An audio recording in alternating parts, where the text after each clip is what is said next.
At the outset, I would like to say that the government and the members of the cabinet, the Honorable Finance Minister, myself, and the Prime Minister have spent several sleepless nights on this problem almost from the time when we took over in 1992. Sri C. Rajagopalachari, who was then the Chief Minister of Madras, had brought this problem to the attention of the Government of India.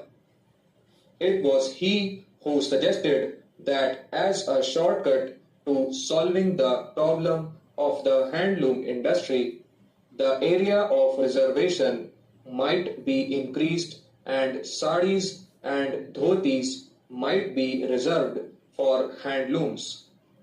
He was impelled to do that because of the intense suffering of the handloom weavers in South India.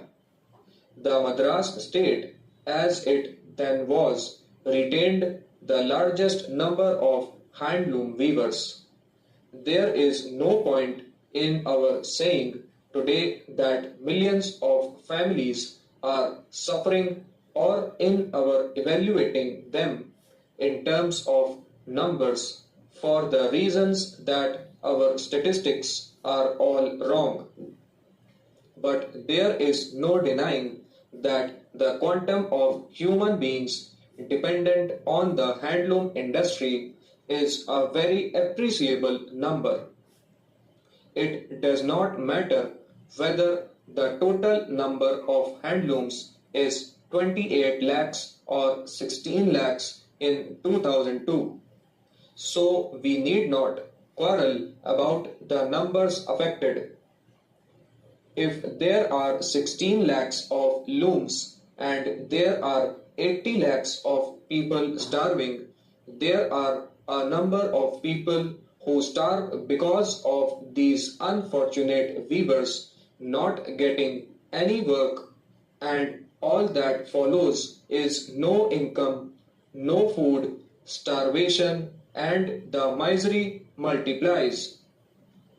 It is essentially a human problem. It is not so much an economic problem, and we have been approaching this problem from the human angle.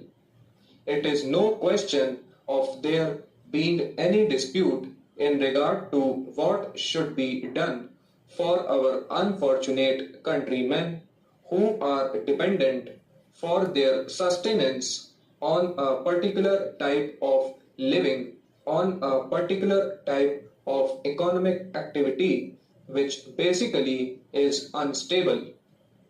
But somehow or other, it is the responsibility of every citizen of this country and of the government, which the citizens have placed into power, to see that that misery is relieved.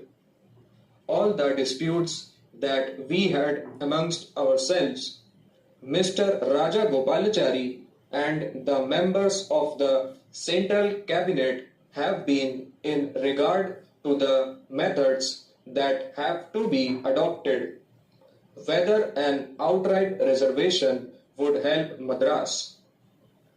In point of fact, it would not have